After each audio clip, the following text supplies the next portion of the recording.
So this is the legal class, and in this class we are going to start with law of torts, and this is the first class. तो अगर आप ये torts की classes को follow करेंगे ना, तो torts का जो सब्जेक्ट है वो आपके टिप्स पे हो जाएगा, वो स्ट्रॉन्ग आपका ये स्ट्रॉन्ग पॉइंट बन जाएगा टॉट। एंड बहुत ध्यान से समझना है, बहुत धीरे धीरे मैं प्यार से समझाऊंगा, कोई क्लास मिस नहीं करनी है और पूरी अटेंड करनी है क्लास, ठीक है। Law of torts as a ठीक है, लॉ ऑफ टॉर्ट जो है आपके एग्जाम के अंदर इसकी वेटेज है, और इसके अंदर आपके एग्जाम में बहुत बार क्वेश्चंस आ चुके हैं, चाहे पंजाब यूनिवर्सिटी की बात करें हम, चाहे आप क्लैट की बात करें। तो इसमें जो है इसकी अंडरस्टैंडिंग अगर आपको साउंड होगी तो आपके क्वेश्चंस कभी गलत नहीं होंगे, ठीक है जी। तो लॉ ऑफ टॉर्ट्स क्या होता है जी? What is law of torts? Basically tort क्या है? Tort is something which is twisted. ये लैटिन टर्म से जो है ये बना है, वर्ड टॉटम से बना है। किससे बना है ये? टॉटम। टॉटम मतलब जो ट्विस्टेड है, जो सीधा नहीं है। तो टॉट के अंदर क्या मिलता है? अगर आज मैं आपके ऊपर असॉल्ट कमिट करूं, बैटरी धक्का मार दूं किसी को और उसको चोट लग जाए, तो उसको हम बोलते हैं टॉट ऑफ बैटरी। उसको क्या बोलते हैं हम? बैटरी। टॉट ऑफ बैटरी बोलते हैं। यहाँ से किसी को धक्का मार दें, उसको स्लैप कर दूं, किसी को फिस्ट ब्लो मार दूं मैं, तो उसके पर्सन के ऊपर, उसकी बॉडी के ऊपर मैंने अटैक किया ना, तो उसको बोलते हैं टॉट ऑफ बैटरी। जिसने टॉट कमिट किया है उसको हम बोलते हैं टॉट फीजर। टॉट फीजर बोलते हैं। जिसने टॉट कमिट किया उसको हम क्या बोलते हैं? टॉट फीजर, ठीक है। एंड तो there are number of torts, जैसे नेग्लिजेंस भी है एक टॉट। आप गाड़ी बहुत तेज चला रहे थे, नेग्लिजेंटली चला रहे थे, आपने किसी में हिट कर दी, तो this is a taught of negligence, ठीक है। डॉक्टर मेडिकल नेग्लिजेंस भी होती है। डॉक्टर ऑपरेशन कर रहा है, ऑपरेशन करते हुए उसने नीडल छोड़ दी अंदर, ठीक है, कुछ अंदर बॉडी के अंदर कोई फॉरेन पार्टिकल छोड़ दिया, तो फिर वो मेडिकल नेग्लिजेंस है। तो उसके लिए हम क्या करेंगे? टॉर्ट्स के अंदर जिस पर्सन के ऊपर टॉर्ट कमिट हुआ है, जो विक्टिम है, विक्टिम को क्या मिलता है? कॉम्पनसेशन मिलती है। वो ये नहीं कहता कि इस बंदे को आप पनिशमेंट दो, इसको जेल में डालो, क्योंकि टॉर्ट जो है एक सिविल रॉन्ग है। क्या है? This is a civil wrong. देखो, दो तरह के रॉन्ग्स होते हैं, criminal wrong and civil wrong. Criminal wrongs जो होते हैं, जो कि हम अपने भारतीय न्याय संहिता में पढ़ेंगे, और जिन्होंने पढ़ लिया है चलो वो तो ठीक है, भारतीय न्याय संहिता में वो हमारे क्रिमिनल रॉन्ग्स हैं, ऑफेंसेस हैं, जैसे मर्डर, किडनैपिंग, एक्सटॉर्शन, ठीक है, बहुत सारे हैं, ग्रीवियस हर्ट, बहुत सारे हैं। तो वो तो क्रिमिनल रॉन्ग है। उसमें जो पर्सन क्राइम करेगा, that person will be punished, है ना, that person will be put behind bars. But tort is the civil wrong. That means कि अगर ये किसी व्यक्ति ने कमिट कर दिया है तो उसको सजा तो नहीं होगी, बट सिविल रेमेडी ये है कि उसको कॉम्पनसेट करना पड़ेगा दूसरी पार्टी को। समझ में आ रहा है? क्या करना पड़ेगा? कॉम्पनसेट करना पड़ेगा। तो सिविल रॉन्ग्स इंडिया में अगर हम बात करें तो सिर्फ टॉर्ट नहीं है, सिविल रॉन्ग तो ब्रीच ऑफ कॉन्ट्रैक्ट भी है। We are doing breach of contract also, हम कर रहे हैं ना कॉन्ट्रैक्ट। तो ब्रीच ऑफ कॉन्ट्रैक्ट में क्या होता है कि if suppose A enters into a contract with B, A ने बोला बी को कि मैं आपको टी शर्ट सप्लाई कर दूंगा, टी शर्ट्स, ठीक है, 100 टी शर्ट सप्लाई करूंगा मैं आपको। अब ये इनका एग्रीमेंट हुआ, एग्रीमेंट होने के बाद कॉन्ट्रैक्ट बन गया। बी बदले में 100 टी शर्ट्स का प्राइस देगा, और 100 रुपए की टी शर्ट है, तो कितनी टी शर्ट्स होगी भाई? ये प्राइस कितना देगा? 10,000 रुपीज देगा इसको। What happens? ए ने सप्लाई कर दी टी शर्ट, बट बी ने अपना पार्ट परफॉर्म नहीं किया, उसने पैसे नहीं दिए। Similarly suppose you people have taken admission here, तो आप लोगों को I am teaching, but suppose you don't pay the fees, तो मैं I am performing my part, I am performing my promise, I am giving my consideration, but you people are not performing your part, so you have committed a breach of contract. क्या किया आपने? Breach of contract. तो breach of contract किया तो I can go to the court, मैं court जा सकता हूं, मैं कोर्ट में जाके कह सकता हूं सर देखो जी हमारा एग्रीमेंट हुआ था और इन्होंने अपना पार्ट परफॉर्म नहीं किया, आई वांट डैमेजेस, कॉम्पनसेशन लूंगा या नहीं लूंगा। तो हम कॉन्ट्रैक्ट के अंदर ब्रीच ऑफ कॉन्ट्रैक्ट में भी डैमेजेस ले रहे हैं, कॉम्पनसेशन ले रहे हैं, और टॉर्ट के अंदर भी हम क्या ले रहे हैं? कॉम्पनसेशन ले रहे हैं। तो जिस रेमेडी, बेसिकली जो रेमेडी जिसमें हमें कॉम्पनसेशन मिलती है, हम उसको बोलते हैं कि ये क्या है? एक सिविल रॉन्ग है। जिसमें हमें सजा मिलती है हम उसको क्या बोलते हैं? क्रिमिनल रॉन्ग है। ये बेसिक डिस्टिंग समझ आया या नहीं आया? चलिए इसको पढ़ते हैं। Law of torts is the system of law which enables a person who has suffered harm or injury by the acts of another to claim damages in a civil suit. तो भाई वो पर्सन क्या मांगता है? Damages मांगता है.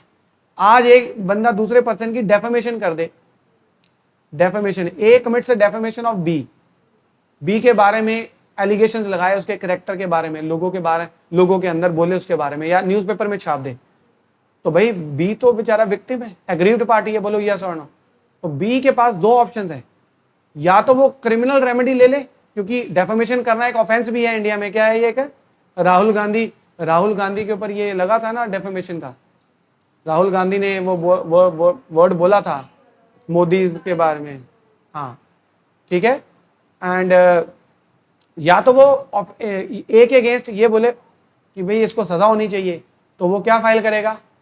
FIR launch करवाएगा जाके. बेसिकली डेफेमेशन में एफआईआर नहीं होती, कंप्लेंट फाइल करवानी पड़ती है, कंप्लेंट टू द मैजिस्ट्रेट. ठीक है, इसमें एफआईआर नहीं लॉन्च करवाते, इसमें क्या जाते हैं जाके कंप्लेंट फाइल करनी पड़ती है. तो या तो वो क्रिमिनल रेमेडी ले ले, और या फिर वो ये बोले कि भाई मुझे क्या चाहिए? कॉम्पनसेशन, या दोनों ही ले ले, क्रिमिनल केस भी फाइल कर दे और यहाँ पर सिविल सूट भी फाइल कर दे कोर्ट के अंदर जाके. दोनों रेमेडीज ले सकते हो आप. हालांकि उसने कमिट एक रॉन्ग किया है, आप ये बोलोगे सर एक ही तो गलत किया, उसको दो पनिशमेंट मिलेंगी दो, क्योंकि एक सिविल है और एक क्या है? क्रिमिनल. जैसे अरविंद केजरीवाल जो है, उन्होंने अरुण जेटली की डेफेमेशन की थी, तो अरुण जेटली जी ने जो है ये क्रिमिनल केस भी फाइल किया था और सिविल केस भी फाइल किया था. 20 करोड़ की कॉम्पनसेशन मांगी थी, 20 करोड़ अरुण जेटली जी ने फॉर द डेफेमेशन. वो तो कोर्ट ने डिसीजन देना है, उन्होंने मतलब प्रेयर की थी कि 20 करोड़ की मुझे डेफेमेशन मतलब कॉम्पनसेशन चाहिए. गुरलीन इज आस्किंग कि डबल जेपर्डी वाला रूल वायलेट हो जाएगा sir. Basically article 20 clause 2, article 20 clause 2 talks about double Jeopardy, double DOUBL, double jeopardy बोल दो या जेपर्डी बोल दो. डबल जेपर्डी मतलब जेपर्डी मीन्स हार्म, डबल मतलब दो बार हार्म. तो हमारा जो कॉन्स्टिट्यूशन है आर्टिकल 20 क्लॉज 2 वो ये कहता है कि no person can be prosecuted and punished twice for the same wrong. ठीक है, वहां पर क्या लिखा है word? No person can be prosecuted and punished for the same act, एक एक्ट के लिए. अब आपका कहना ये है, गुरलीन ने बोला सर सेम एक्ट तो किया है, एक बंदे को डिफेम किया है, तो सर उसको तो दो पनिशमेंट्स मिल रही हैं. एक तो उसको क्या मिल रही है? सजा मिल रही है, और एक उसको क्या पे करनी पड़ेगी? कॉम्पनसेशन पे करनी पड़ेगी. बट द पॉइंट इज कि यहाँ पर डबल जेपर्डी लगेगा या नहीं लगेगा? नहीं लगेगा. डबल जेपर्डी कहता है कि एक बंदे को एक बार पनिश करो, दूसरी बार नहीं करना है आपको, क्योंकि एक ही गलती की है, एक गलती की दो बार सजा दोगे क्या? एक गलती की एक ही बार सजा मिलनी चाहिए ना. एम आई राइट और रॉन्ग? बताओ, सही बोल रहा हूँ या गलत बोल रहा हूँ? बताओ, एक ही बार मिलनी चाहिए ना. तो आपके अकॉर्डिंग भी या तो सिविल केस करो या फिर क्या करो? Criminal case. But the point is if you have read article 20 clause 2 of the constitution, वहां पर लिखा है no person can be prosecuted and punished. Word क्या यूज हो रहा है? Prosecuted and punished. तो प्रोसिक्यूशन जो होती है वो तो कोर्ट में होती है, केस फाइल हो गया, कोर्ट के सामने प्रोसीडिंग स्टार्ट हो गई, ट्रायल स्टार्ट हो गया. बट सिर्फ ट्रायल से बात नहीं, आगे क्या लिखा वर्ड? And punished. तो भाई सजा नहीं मिलनी दो बार. तो जैसे मान लो एक बंदे ने डेफेमेशन की, उसको 2 साल की सजा हो गई, दोबारा फिर उसके ऊपर क्रिमिनल केस फाइल करके दोबारा सजा दे सकते हैं उसे हम? आंसर इज नो, क्योंकि पनिशमेंट 2 बार नहीं दे सकते हम. एक बार मिल गई उसको अपने गलत काम की सजा, बट यहां पर हम उसको 2 बार पनिश थोड़ी कर रहे हैं. पनिश तो हम एक बार ही करेंगे, दूसरी बार हम उससे क्या मांग रहे हैं? डैमेजेस, कॉम्पनसेशन मांग रहे हैं. इसीलिए सिविल और क्रिमिनल केस फाइल हो सकते हैं, बट 2 क्रिमिनल केस फाइल नहीं हो सकते हैं, 2 सिविल केस भी फाइल नहीं हो सकते हैं. तो आप ये नहीं कह सकते कि सर मैं 2 सिविल केस फाइल कर दूं, 2 नहीं फाइल कर सकते आप.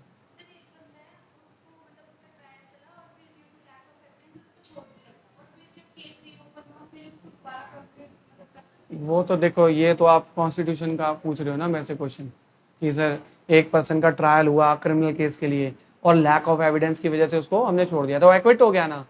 तो एक्विट हो गया. वैसे आर्टिकल 20 क्लॉज 2 लगेगा नहीं, क्योंकि आर्टिकल उसका दोबारा से ट्रायल हो सकता है, नहीं हो सकता? हो सकता है. क्यों नहीं हो सकता दोबारा से ट्रायल? ठीक है, क्यों? क्योंकि आर्टिकल 20 क्लॉज 2 लगता है प्रोसिक्यूटेड एंड पनिश्ड. पनिश तो तब होता है जब बंदा क्या होता है? कन्विक्ट. क्या होता है जब बंदा कन्विक्ट, मतलब दोषी साबित हो गया, उसको सजा हो गई, अब दोबारा आप उसको सजा नहीं दे सकते. बट यहाँ पर प्रोसिक्यूटेड एंड एक्विटेड है, पनिशमेंट तो हुई नहीं है। तो उसके लिए हमारा जो पुराना सेक्शन था हमारे पास CRPC के अंदर 300 था सेक्शन, वो हमारे काम का नहीं है, अभी यहाँ पर आए। ठीक है, तो मैं अभी टॉर्ट्स करवा रहा हूँ आपको, please don't deviate from this topic. Torts मुझे बताइए, आपको ये स्टार्टिंग समझ में आई है? Law of torts is a system of laws which enables a person who has suffered harm and injury by the act of another. तो जिसको दूसरे व्यक्ति की वजह से क्या हुआ है, हार्म या इंजरी, तो वो क्या मांग सकता है, डैमेजेस। तो ब्रीच ऑफ कॉन्ट्रैक्ट में भी डैमेजेस मांगते हैं, वो भी सिविल रॉन्ग है, और टॉर्ट के अंदर भी हम क्या मांगते हैं, डैमेजेस। तो ये दोनों सिविल रॉन्ग्स हैं। Now evolution of law of torts in England, ये लॉ ऑफ टॉर्ट्स आए कहां से थे? क्या हमारे इंडिया में थे क्या ये? आंसर इज नो, इंडिया में नहीं थे। इसका एवोल्यूशन कहां से हुआ है? इंग्लैंड में। The essential nature of law of torts is that it is not codified. Now you will ask me, sir, bare act open कर दो सर। जैसे मैं आपको ब्रीच ऑफ कॉन्ट्रैक्ट के लिए, सॉरी, लॉ ऑफ कॉन्ट्रैक्ट के लिए मैं आपको सेक्शन दिखाता हूं ना, सेक्शन 1 2 3 4 दिखाता हूं कि नहीं दिखाता? तो इसका मतलब इंडियन कॉन्ट्रैक्ट एक्ट कोडिफाइड है। कोडिफाइड मतलब लिखा हुआ है। बट क्या लॉ ऑफ टॉर्ट भी कोडिफाइड है? क्या हम सेक्शंस पढ़ेंगे? आंसर इज नो, ये कोडिफाइड ही नहीं है, ये लॉ लिखा ही नहीं हुआ, कोडिफाइड नहीं है। तो पहले आपको याद रखना है कि law of tort is not codified, ये लिखा ही नहीं है। The law of tort in India is based on, तो फिर ये किसके ऊपर बेस्ड है? English common law. English common law जो था वहां पर उस पे ये बेस्ड है। तो एक केस है आया था इंडिया में, Rajkot municipal corporation versus Manjul Ben Jayanti Lal. इसमें कोर्ट ने ऑब्जर्व किया था कि in the absence of statutory law, India में तो लॉ है नहीं, in regard to the tortious liability in India, the common law principles evolved in England may be applied in India to the extent of suitability and applicability to the Indian conditions. तो India में कोई law नहीं था, तो हमने बोला जो England का कॉमन लॉ था वो हम कहां पर लगाएंगे? इंडिया में लगाएंगे। So now the thing is कि why the law is not codified. अब जो नए लॉज आ रहे हैं वो कोडिफाई हो रहे हैं। जैसे आप मोटर व्हीकल एक्ट की बात करो, मोटर व्हीकल एक्ट, जैसे आप बाइक चला के आए हो तो वहां पर लिखा है ना कि आपको हेलमेट डालना है, आपको सिग्नल्स जो ट्रैफिक रूल्स का कॉम्प्लायंस करनी है, पढ़ा है ना आपने? तो अगर आप ट्रैफिक रूल्स को कॉम्प्लाई नहीं करोगे तो आपको क्या होगा? फाइन लगेगा। तो भाई वो भी तो टॉर्ट ही है, आपने गलत किया, आपने जंप कर ली रेड लाइट, वो भी क्या है? टॉर्ट ही है।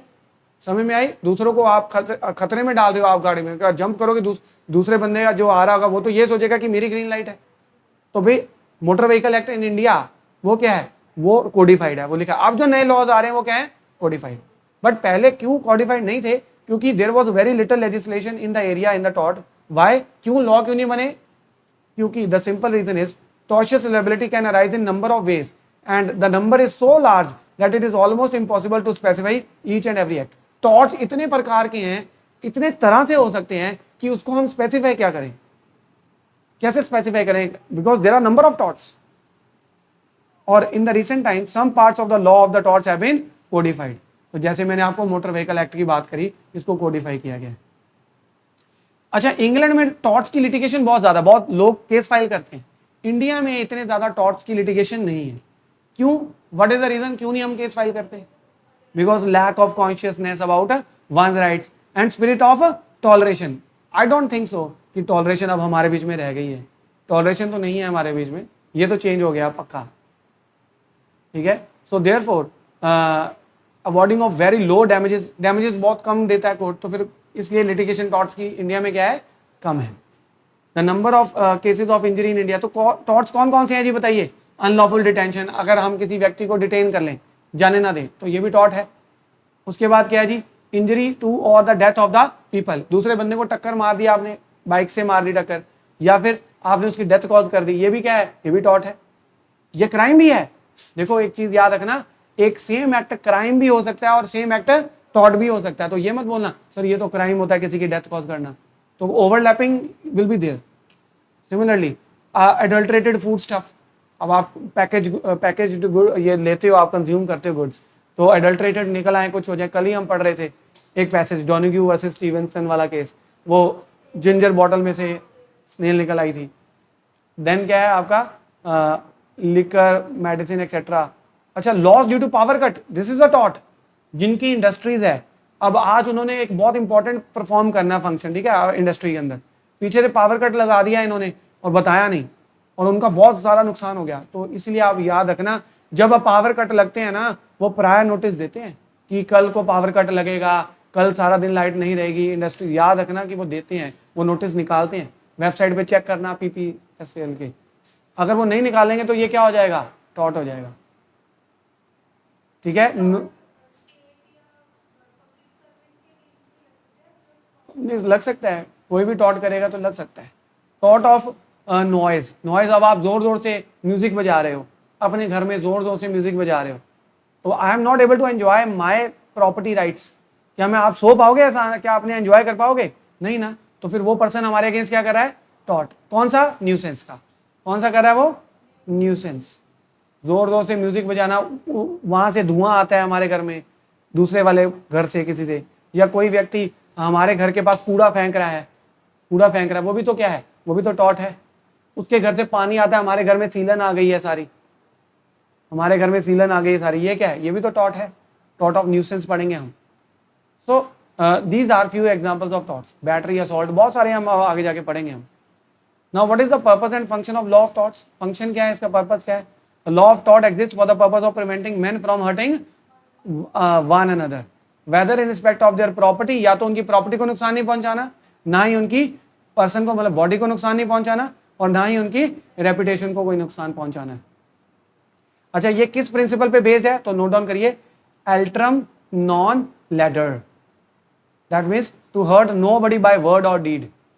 अपने वर्ड से, मतलब बोल के, डेफर्मेशन वर्ड बोल के ही तो होती है, तो उससे किसी को आपने हार्म नहीं करना है, और डीड मतलब अपना कोई कंडक्ट करके।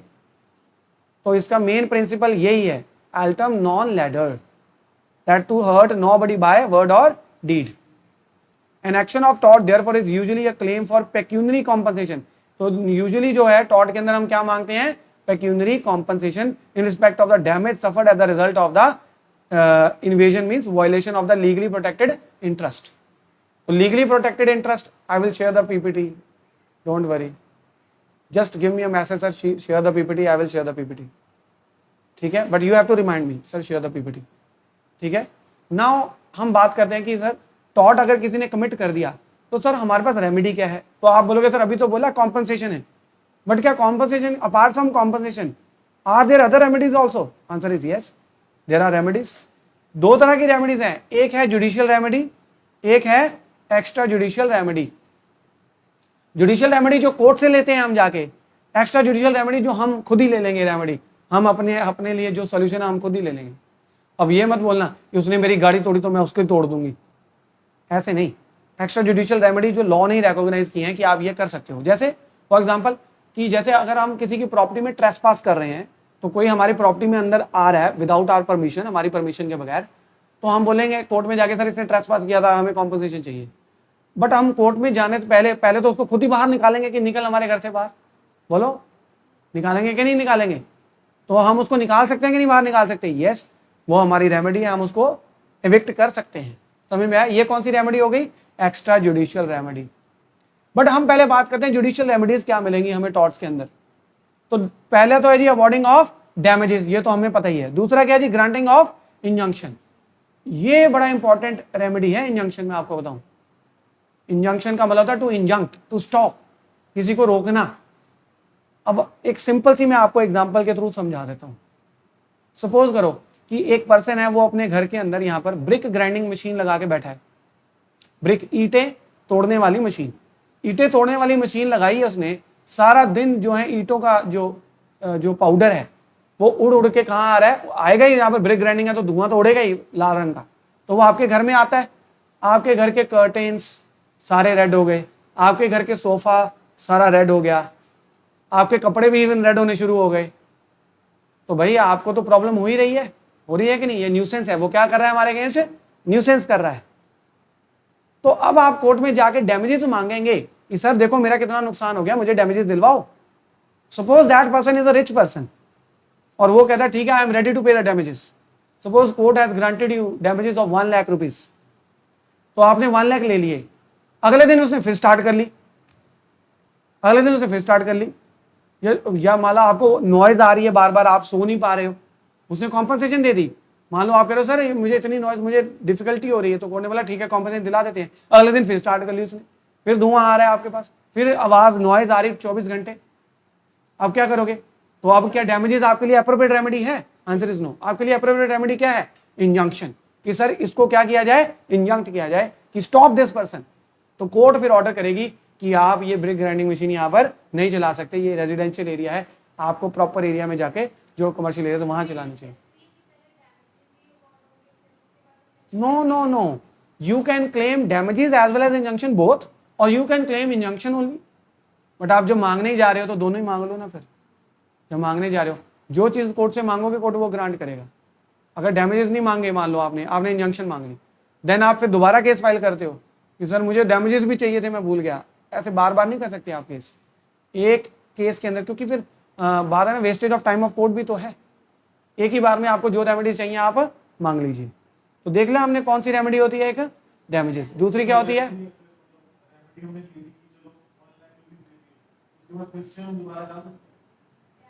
आप सेम एक्ट के लिए तो नहीं जा सकते हो, बट क्योंकि न्यूसेंस कंटिन्यूइंग होता है, बार बार करता रहता है, आप फिर दोबारा जा सकते हो, क्योंकि आपको सोल्यूशन तो मिला नहीं ना अभी। हाँ, तो अब दोबारा चले जाओ इंजंक्शन के, दोबारा फाइल कर दो, क्योंकि वो दोबारा करेगा ना। देखो, एक एक्ट आज किया, कल को फिर भी करेगा, तो every day is committing a new act, तो every day you are getting a new cause of action. बेटे मेरी बात सुनो, कॉज ऑफ एक्शन क्या होता है कि मेरे पास उसके अगेंस्ट एक्शन लेने का कॉज है, कारण है।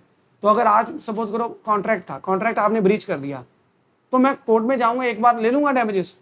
अब मेरे पास वो ये थोड़ी कि मैं अगले दिन फिर चले जाऊं कोर्ट के अंदर। कैसे चला जाऊंगा? कोर्ट बोलेगा अब क्या हुआ आपके साथ, मैं बोलूंगा वो पहले ब्रीच हुआ था, तो वो पहले हुआ था, ले तो ली रेमेडी, बट अब इधर आ जाओ टॉट के अंदर, न्यूसेंस के अंदर। एक दिन उसने ब्रिक ग्राइंडिंग मशीन चलाई, आपको प्रॉब्लम हुई, तो आप कह रहे हो ना कि मेरे को डैमेज हुए हैं, देखो मेरा नुकसान हो गया, मुझे चाहिए।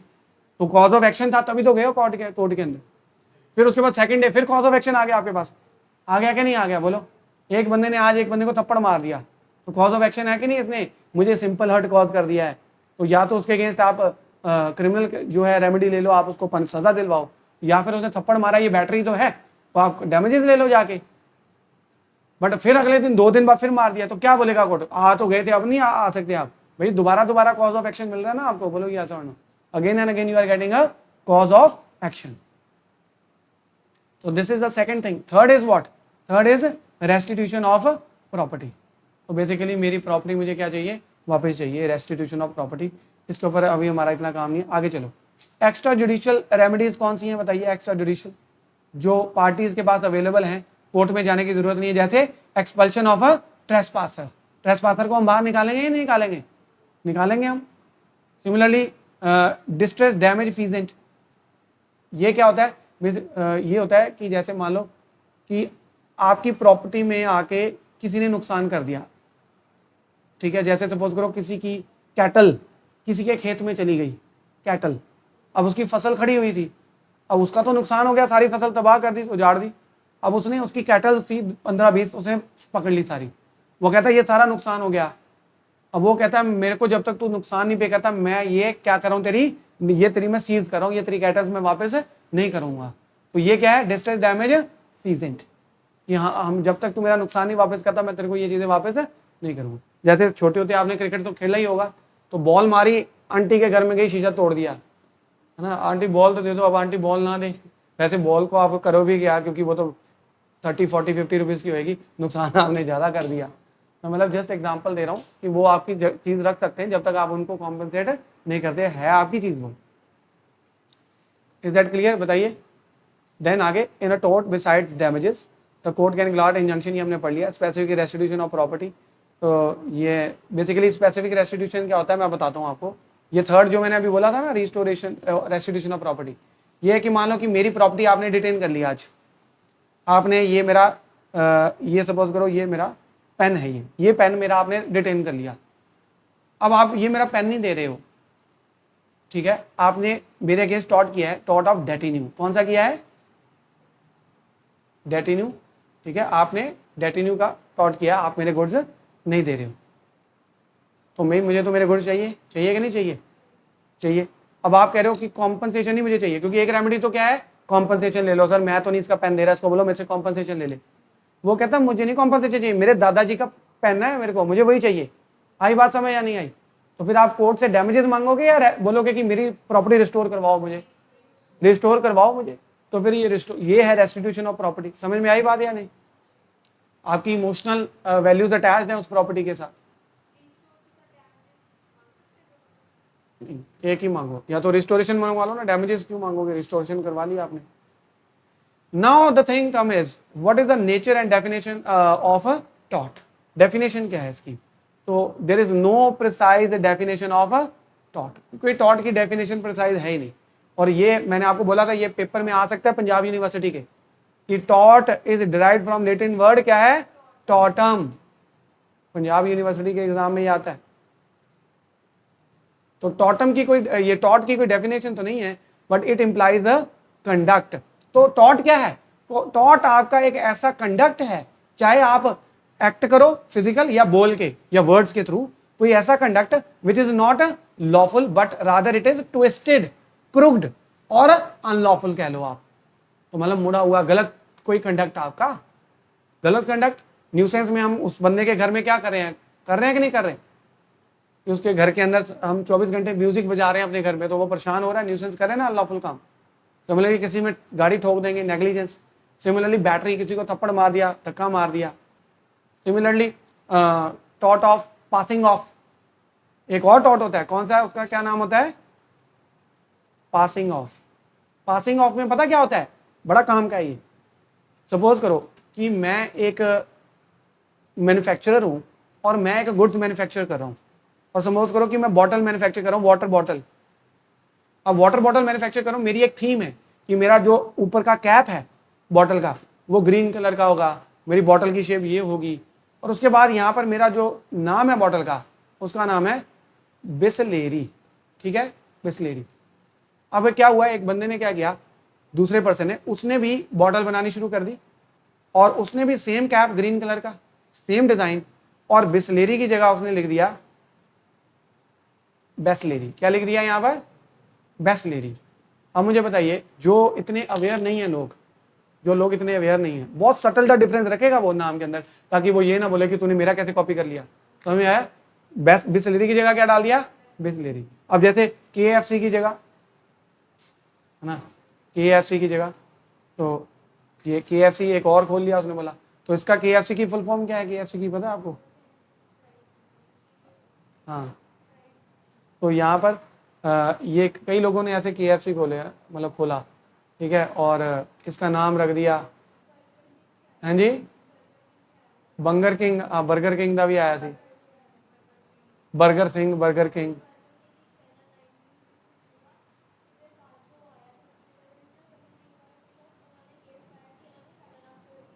Right, yes.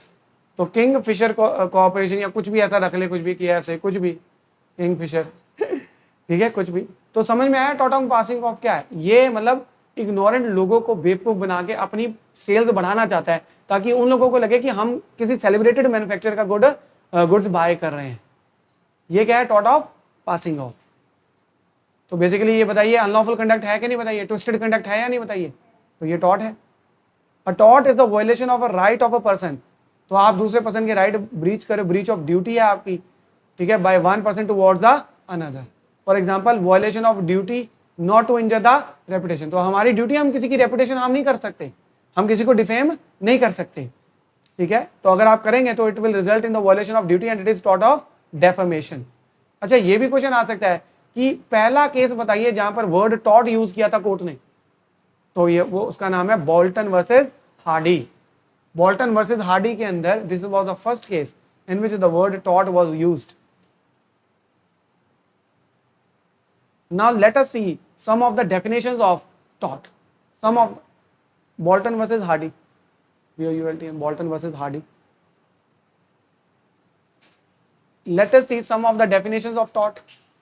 Tort की definitions एक तो हमारे लिमिटेशन एक्ट में है, एक सैलमन ने दी है, एक फ्रेजर ने दी है, सबने अपनी अपनी डेफिनेशंस दी हैं। चलिए आइए टॉर्ट की डेफिनेशन को थोड़ा सा देखते हैं। टॉर्ट मीन्स क्या है, ये एक सिविल रॉन्ग, ये तो हमें भी पता सिविल रॉन्ग है, इसमें कॉम्पनसेशन मिलती है। Which is not exclusively a breach of contract. ये बड़ी इंपॉर्टेंट बात है। अगर आप किसी को बोलोगे कि सर ये सिविल रॉन्ग है, तो कोर्ट बोलेगा कौन सा civil wrong, breach of contract है या फिर ये टॉर्ट है, क्योंकि ब्रीच ऑफ कॉन्ट्रैक्ट भी क्या होता है, सिविल रॉन्ग, उसमें भी हम क्या लेते हैं, कॉम्पनसेशन लेते हैं। तो इसीलिए उसने अपनी डेफिनेशन में लिखा है कि ये है तो civil wrong but it is not exclusively a breach of contract नहीं है ये, ठीक है, और ना ही ये ब्रीच ऑफ ट्रस्ट है। तो बेसिकली मैं आपको बताऊं, एक होती पॉजिटिव डेफिनेशन। सपोज करो कि मुझे गुरलीन की पॉजिटिव डेफिनेशन देनी है, तो मैं बोलूंगा she is hard working, she is intelligent, she has good IQ level, ऐसे मैं आपको डिफाइन करूंगा ना। ये होती है पॉजिटिव डेफिनेशन। थॉट की कोई पॉजिटिव डेफिनेशन नहीं है, रादर इसकी नेगेटिव डेफिनेशन है। नेगेटिव क्या है? ये कह रहे हैं ऐसा नहीं है, जो बस ये चीजें नहीं है वो थॉट है। तो देखो ये क्या कह रहे हैं, देखो कह रहे हैं कि है तो ये सिविल रॉन्ग बट जो क्या नहीं है, ब्रीच ऑफ कॉन्ट्रैक्ट नहीं है, जो क्या नहीं है, ब्रीच ऑफ ट्रस्ट नहीं है। तो ये कह रहे हैं, मतलब अगर मैं बोलूं गुरलीन कौन है, तो मैं बोल रहा हूं गुरलीन जसकीरत जैसी नहीं है। तो ये क्या है? Negative definition. समझ में आई बात या नहीं? तो अगर हमें ये फाइंड आउट करना है कि this particular act is a thought और नॉट, अगर आप में से पूछ लो सर आजकल तो AI आ गया, सर AI में जैसे किसी की शक्ल लगा के किसी की लगा देते हैं, सर ये एक्ट करना गलत ही है सर। मैं बोलूंगा हाँ गलत है। तो आप में से पूछोगे ये थॉट है क्या? नहीं। तो मैं बोलूंगा first you have to see whether this thing is a crime और this is a civil wrong. तो पहले हमें चेक करना पड़ेगा कि ये क्रिमिनल रॉन्ग है या सिविल रॉन्ग है। तो पहले हम डिस्टिंग्विश करेंगे कि इसके लिए क्रिमिनल रॉन्ग है, इसके लिए कोई सजा तो है किसी लॉ के अंदर। तो हम देखेंगे कि IT एक्ट है हमारा, उसके अंदर ऐसी कोई प्रोविजन है, अगर है तो ये क्रिमिनल रॉन्ग है, अगर नहीं है तो फिर ये क्या है? Civil wrong. सिविल रॉन्ग में भी हम देखेंगे कि ये क्या ब्रीच ऑफ कॉन्ट्रैक्ट तो नहीं है। ब्रीच ऑफ कॉन्ट्रैक्ट कैसे हुआ? उस बंदे के साथ मेरा कोई कॉन्ट्रैक्ट तो हुआ ही नहीं था, इसलिए कोई ब्रीच ऑफ कॉन्ट्रैक्ट है। तो फिर हम लास्ट में कंक्लूजन में आए कि ये क्या है? ये टॉर्ट्स है। बट इंडिया में ऐसा कोई टॉर्ट अभी रिकॉग्नाइज हुआ नहीं है। अब सिर्फ देखो अभी तक जो टॉर्ट्स रिकॉग्नाइज किए गए हैं, नेग्लिजेंस, ठीक है, battery, assault, nuisance, trespass, passing off, fraud, deceit, defamation, पढ़ेंगे हम, मैलिशियस प्रोसिक्यूशन, हम पढ़ेंगे ये सारे। तो हम आगे जाके अभी एक टॉपिक पढ़ेंगे जिसके ऊपर बहुत ज्यादा डिस्कशन हुई और एक पेपर में भी आया था, ये PU के एग्जाम में आया था और क्लैट के भी आ सकता है। It is not a big matter कि आ सकता है, कि whether it is a law of thought और लॉ ऑफ थॉट्स। क्या ये लॉ ऑफ थॉट है या ये लॉ ऑफ थॉट्स है? अब आप बोलोगे सर इसका क्या मतलब हुआ, इसको हम लॉ ऑफ थॉट बोले या लॉ ऑफ थॉट्स बोले? There is a huge difference, there is a massive difference between these two definitions, law of thought और law of thoughts. Law of thoughts का मतलब ये है कि you are saying there are only certain type of thoughts, that's it. जो भी recognise किए बस यही है थॉट्स, यही थॉट्स हैं बस। कौन कौन से हैं? नेग्लिजेंस, ट्रेसपास, असॉल्ट, बैटरी, जो अभी तक कोर्ट्स ने रिकॉग्नाइज कर ली है ना, बस यही है थॉट्स, यही होते हैं गलत काम। जो भी कोई करेगा इसमें हमें क्या मिलेगा? कॉम्पनसेशन। इसको हम पिजन होल थ्योरी भी बोलते हैं। क्या बोलते हैं? Pigeon whole theory.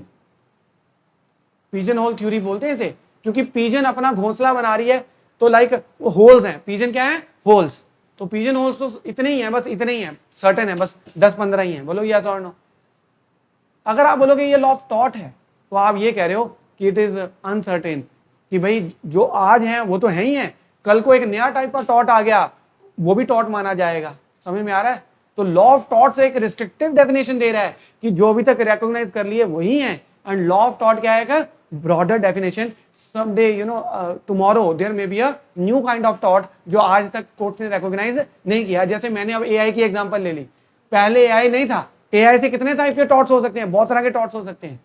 तो बताइए नए टाइप का थॉट आज अगर कोर्ट रिकॉग्नाइज कर दे, तो अगर हम ये बोलेंगे लॉ ऑफ थॉट्स है, तो आप बोलोगे ये गलत नहीं है क्योंकि ये थॉट नहीं है। बोलो, आप बोलोगे ये रिकॉग्नाइज नहीं किया गया अभी तक, ऐसा बोलोगे आप? तो लॉ ऑफ थॉट्स बड़ा ये रिस्ट्रिक्टिव डेफिनेशन दे देगा कि भाई जो आज तक रिकॉग्नाइज किए गए हैं सिर्फ वही थॉट्स हैं। So this is not the correct interpretation. Law of thought gives it a wider interpretation कि ठीक है जो आज थॉट्स रिकॉग्नाइज हुए वो तो है ही है, बट कल को अगर एक नया टाइप का थॉट आ गया, कोई भी गलत काम, AI को यूज करके कितना मिसयूज हो सकता है AI का। तो बताओ आप उसको कोर्ट में जाओगे नहीं कि ये मेरे साथ गलत हुआ है? जाएंगे ना। तो क्या कोर्ट मना कर देगी कि नहीं ये तो थॉट कभी आया नहीं? तो इसीलिए law of thought is the better definition. आई बात समझ या नहीं? अभी आगे जाके अभी हम करेंगे। तो मैंने आपको बताया इसकी क्या है? Negative definition. चलिए अब इसको हम वन बाय वन सॉल्व करते हैं कि थॉट की क्या क्वालिटीज हैं। तो सबसे पहले हम देख रहे हैं थॉट is a civil wrong. In the case of civil wrong the injured party that is the plaintiff. तो सिविल केस में कौन होता है? दो पार्टीज होती हैं। बताइए students, plaintiff as well as defendant. ठीक है। और क्रिमिनल केस में बेटे दो पार्टीज कौन सी होती हैं, accused and victim. Very good, accused and victim. आप इसको ये नहीं कहते कि सर ये कल्परेट, कल्परेट नहीं कह सकते आप इसको, क्योंकि अभी तो इसके ऊपर एलिगेशन है ना। जब कोर्ट के अंदर केस चलेगा, ट्रायल होगा, जब ये दोषी साबित होगा, तब तो हम जाके इसको कल्परेट बोलेंगे, या तब इसको जाके हम कन्विक्ट बोलेंगे। क्या बोलेंगे हम इसको, कन्विक्ट। पर राइट नाउ इसके ऊपर अभी हमने एफआईआर करवाई है, अभी केस चल रहा है, तो इसको हम क्या बोलेंगे, एक्यूज्ड, आरोपी है ये। क्या है ये, आरोपी। तो सिविल केस में कौन से वर्ड्स यूज होते हैं बताइए, प्लेंटिफ एंड डिफेंडेंट। ठीक है। और अगर हम टॉर्ट में यूज करो तो टॉर्ट के अंदर ये जो पर्सन होता है डिफेंडेंट, इसको हम क्या बोलते हैं, टॉर्ट फीजर। क्या बोलते हैं इसको हम, क्योंकि इसने तो गलत काम किया, इसी के ऊपर तो हमने केस किया है ना। प्लेंटिफ कौन है, जिसको नुकसान हुआ है, और जो केस करेगा, आपने न्यूसेंस की मेरे ऊपर, तो मैं ही तो प्लेंटिफ हूं, तो मैं केस करूंगा ना डिफेंडेंट के ऊपर। डिफेंडेंट कौन है, टॉर्ट फीजर। तो it is a civil wrong in which the injured party, that is the plaintiff, institute civil proceeding against the wrong doer, that is the defendant, and the main remedy is damages or compensation. In case of criminal wrong, the criminal proceeding against the accused are brought by the state and the victim is not compensated. वहां पर compensation नहीं मिलती है, वहां पर क्या मिलती है, wrong doer is punished. वहां पर जिसने गलत किया उसको सजा होती है, वहां victim को compensation नहीं मिलती है। वैसे हालांकि कुछ प्रोविजंस हैं हमारे पास सीआरपीसी में, जहां पर जैसे रेप विक्टिम्स हैं, उनको कॉम्पनसेशन देने की क्या है, प्रोविजन है, बट हर केस में नहीं मिलती है compensation, I am mind you. ठीक है, वो कोर्ट के पास जाता है, स्टेट के पास जाता है, फाइन थोड़ी जाता है विक्टिम को, जो फाइन लगाया जाता है वो विक्टिम को नहीं मिलता। आई बात समझ या नहीं। तो यहां से हमें पता चला। अच्छा, यहां पर एक बहुत इंपॉर्टेंट डिफरेंस है सिविल और क्रिमिनल में, बहुत ध्यान से समझने वाली बात है, पेपर में बहुत बार आया हुआ है, ध्यान से समझते जाइए। क्रिमिनल रॉन्ग में अगर हम बात करें तो यहां पर केस फाइल करती है स्टेट। तो जैसे मान लो ए और बी दोनों क्लास में थे, दोनों क्लासमेट्स हैं, ए ने बी के फेस पे पंच मारा, ठीक है, और उसका दांत तोड़ दिया, now B is the victim, A is the accused, ठीक है, उसने दांत तोड़ दिया। अब क्रिमिनल केस में ऐसा क्यों नहीं होता कि बी वर्सेस ए, बी क्यों नहीं केस फाइल कर रहा है ए के ऊपर, although B is the victim, B के साथ गलत हुआ है ना, तो वो जाके केस फाइल करे, बट बी केस नहीं फाइल करता। It is always state versus A, state case file करती है, स्टेट ऑफ पंजाब, अगर पंजाब में हुआ है तो state of Punjab versus A, Haryana में हुआ state of Haryana versus A, Rajasthan में हुआ state of Rajasthan versus A. My question to you is why it is the state, because aggrieved party तो बी है, विक्टिम तो बी है, बी को क्यों नहीं केस फाइल करना पड़ रहा। ठीक है, हाँ, very good Jaskirat, right answer. तो always remember that a crime is considered to be the wrong against the society. जब भी क्राइम होता है माना जाता है सिर्फ एक पर्सन के ऊपर नहीं हुआ है, पूरी की पूरी सोसाइटी के ऊपर हुआ है। आप बताओ पूरी, अगर जैसे यहीं पे एग्जांपल लेते हैं, इस क्लास के अंदर now there are so many students sitting in this class, and suppose इस क्लास के अंदर कोई एक बच्चा दूसरे बच्चे को पंच कर दे, ठीक है, फिस्ट ब्लो दे दिया एक। नाउ सपोज करो कि एक्स बच्चे को दिया फिस्ट ब्लो, मारा ए ने है एक्स को, एक्स विक्टिम है ना, बट बाकी बच्चों के साथ तो कुछ गलत नहीं हुआ, हम सारे सोसाइटी हैं, हम यहाँ पर जो बैठे हैं वी आर सोसाइटी, बाकी बच्चों के साथ कुछ नहीं गलत हुआ। पर मुझे एक बात बताओ कि उसके साथ, एक्स के साथ तो चलो गलत हुआ ही हुआ है, बट आपके मन में फियर आएगा या नहीं आएगा, शॉक आएगा या नहीं आएगा, आपकी कंसाइंस जो है शेक हो जाएगी कि ये तो बहुत ही गलत है यार, ये कैसे कर दिया इसने, बोलो या सॉरी, होगा, इंस्टेबिलिटी आ जाएगी ना। तो मुझे बताओ कि इस क्राइम का इंपैक्ट पूरी सोसाइटी पे जा रहा है या नहीं जा रहा, कि सिर्फ उस बंदे पे एक एक्स पे ही गया है, सिर्फ एक्स के साथ तो गलत हुआ पर पूरी सोसाइटी पे भी तो जा रहा है, हमारे ऊपर भी तो जा रहा। कल को बच्चे जो है कंप्लेंट करेंगे कि ऐसे क्लास में एक बच्चा है उसके वो ऐसे ऐसे करता है, तो सोसाइटी कंप्लेंट करेगी या नहीं करेगी। तो इसीलिए जब क्राइम होता है तो स्टेट कौन है, स्टेट सोसाइटी को तो रिप्रेजेंट कर रही है, स्टेट कौन है, गवर्नमेंट है ना स्टेट, और गवर्नमेंट किसको रिप्रेजेंट करी है, पीपल। तो therefore government is representing the society, state is representing the society, therefore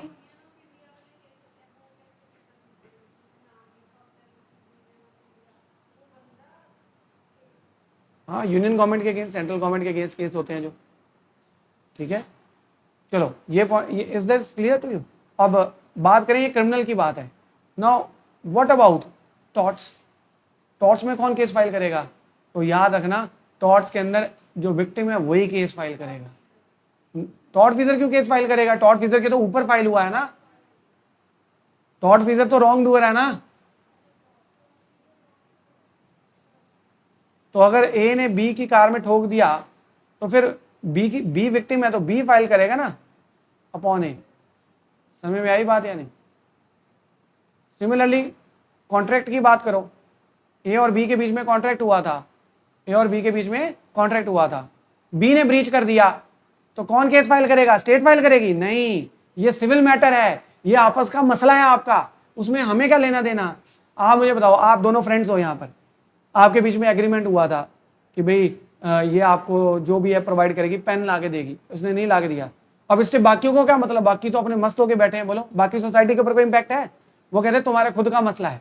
but criminal law crime में सारी सोसाइटी को मसला है, आज उसको मारा कल इसको मार दोगे, बोलो यस और नो। समझ में आई बात या नहीं? तो इसीलिए कॉन्ट्रैक्ट के अंदर जो है आप देखते हैं ए और बी का कॉन्ट्रैक्ट हुआ था, अगर बी ने ब्रीच किया है तो it is A versus B, क्योंकि बी ने ब्रीच किया ना, तो ए के साथ गलत हुआ है ना। ए कहता सर मैंने तो टी शर्ट सप्लाई कर दी थी, इसने मुझे पैसे नहीं दिए, तो फिर कौन केस फाइल करेगा? ए फाइल करेगा बी के ऊपर। तो ये डिफरेंस है क्रिमिनल लॉ और सिविल लॉ में। बट देखोगे टॉर्ट और कॉन्ट्रैक्ट में सिमिलैरिटी है। सिमिलैरिटी है या नहीं बताइए?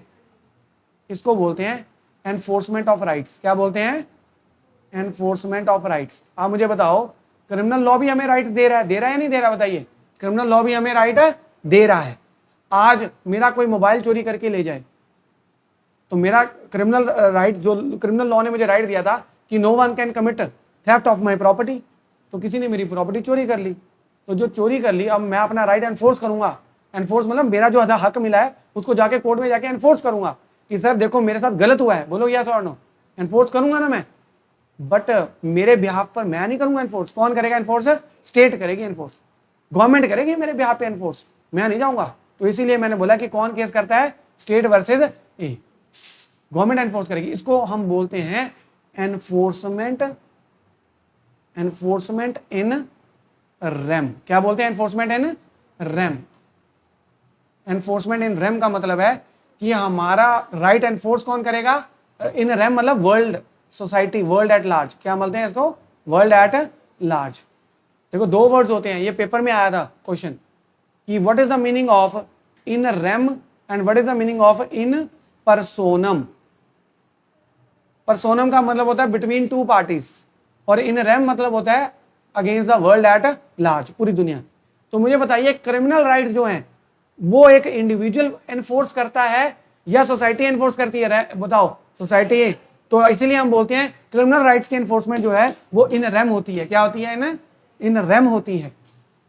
बट टॉर्ट्स में बताइए, टॉर्ट्स की जो राइट्स की एनफोर्समेंट है, आज आपने मेरी गाड़ी में टक्कर मारी है तो मेरा राइट वायलेट हुआ है, तो क्या सोसाइटी एनफोर्स कर रही है मेरा राइट? मुझे खुद जाना पड़ रहा है कोर्ट के अंदर। इसलिए हम बोलते हैं कि टॉर्ट्स का जो राइट्स के एनफोर्समेंट होते हैं वो इन क्या होते हैं? इन पर्सोनम। और टॉर्ट्स के अंदर भी जो राइट्स की एनफोर्समेंट होती है वो क्या होती है? इन पर्सोनम। तो ये तो है राइट्स की एनफोर्समेंट। बट एक और चीज है, अवेलेबिलिटी ऑफ राइट्स। लिखिए, availability of rights. Availability of rights को लिखिए, अवेलेबिलिटी ऑफ राइट्स मींस जो क्रिमिनल राइट्स हैं हमारे, वो अवेलेबल जो होंगे किसके अगेंस्ट होंगे? बताइए, क्रिमिनल राइट्स। जैसे क्रिमिनल लॉ ने मुझे राइट दिया है, क्या राइट दिया है? कि no one can commit hurt upon me, no one can commit kidnapping of me. No, वैसे किडनैपिंग तो माइनर्स की होती है, बट बड़ों की क्या होती है? एब्डक्शन होती है। ठीक है, एब्डक्शन बड़ों की भी हो सकती है और माइनर्स की भी हो सकती है। बट राइट तो मिला ना मुझे कि no one can commit hurt, no one can commit abduction, no one can commit theft of my property. मिला कि नहीं मिला? पर मेरा आपसे सवाल है, ये राइट अवेलेबल किसके अगेंस्ट है? ये मेरे को राइट तो मिल गया। अगर आप मेरे से, जैसे अगर मैं आपसे पूछूं कि आपका क्लासेस लगाने का राइट किसके अगेंस्ट अवेलेबल है, तो आप बोलेंगे राजेंद्रा लॉ अकेडमी के अगेंस्ट हमारा राइट अवेलेबल है, because we have the right. बोलो आपका राइट है बिकॉज आपने यहां पर कॉन्ट्रैक्ट किया है हमारे साथ, किया या नहीं किया? सिमिलरली मैं क्रिमिनल राइट्स के बारे में पूछ रहा हूं, क्रिमिनल राइट्स किसके अगेंस्ट अवेलेबल है? स्टेट्स के अगेंस्ट नहीं, it is against the world at large in rem. If X will commit theft of my property, I have the right against him. If Y will commit, उसके against भी है। Ram will commit, Shyam will commit, जो भी करेगा X Y Z, सबके against ये मेरा right available है। पूरी दुनिया के खिलाफ मेरा राइट है। कोई भी पर्सन मेरे राइट्स को वायलेट करेगा, मैं उसके खिलाफ कोर्ट में जा सकता हूं, उसको सजा दिलवा सकता हूं। इसीलिए हम बोलते हैं कि criminal rights are available in rem, against the, in rem मतलब against the world at large, पूरी दुनिया के खिलाफ है मेरे पास rights. But if you talk about contract law, contract law में जो आपका राइट है, क्या वो इन रैम अवेलेबल है या इन पर्सोनम? अब आप मुझे बताइए, ए और बी का कॉन्ट्रैक्ट हुआ था कि मैं टी शर्ट सप्लाई करूंगा, उसने टी शर्ट सप्लाई कर दी, उसने 10,000 रुपीज दिए नहीं, तो ब्रीच हो गया, उसका राइट वॉयलेट हो गया कि नहीं हो गया? बताइए, उसका सिविल राइट वॉयलेट हो गया कि नहीं हो गया? राइट वॉयलेट हो गया उसका। नाउ द पॉइंट इज कि जो सिविल रॉन्ग्स हैं, जो जैसे हम कॉन्ट्रैक्ट की बात कर रहे हैं, इसमें क्या ये मेरा राइट सबके अगेंस्ट है? क्या मैं केस बी के अगेंस्ट करूंगा जिसने मुझे पैसे नहीं दिए, या एक्स वाई जेड सबके अगेंस्ट कर सकता हूं मैं? देखो, हम जो हमारे लॉ ऑफ टॉर्ट के अंदर राइट्स होते हैं ना, वो दुनिया के खिलाफ नहीं है। क्यों? मेरे अगेंस्ट मान लो एक्स वाई जेड के अगेंस्ट क्यों करोगे? उन्होंने आपके साथ कोई एग्रीमेंट थोड़ी किया है।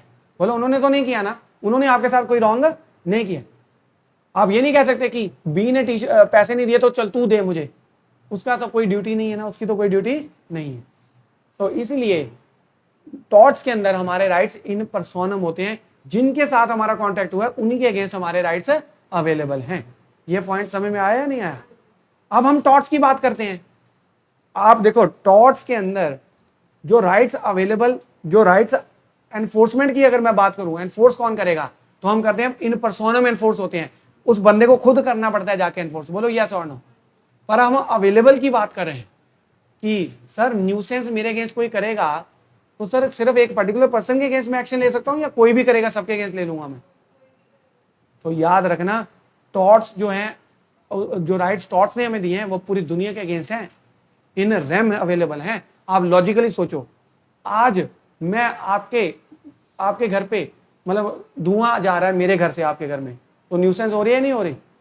कल दूसरा नेबर जोर जोर से गाने बजा रहा है, आपको परेशान कर रहा है, रोज 2-3 दिन हो गए, तो वो भी तो कर रहा है ना।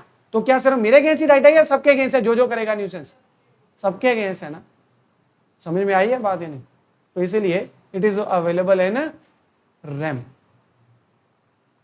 हम ये नहीं कह सकते कि हमारा टॉर्ट का राइट सिर्फ इस बंदे के अगेंस्ट है। क्यों?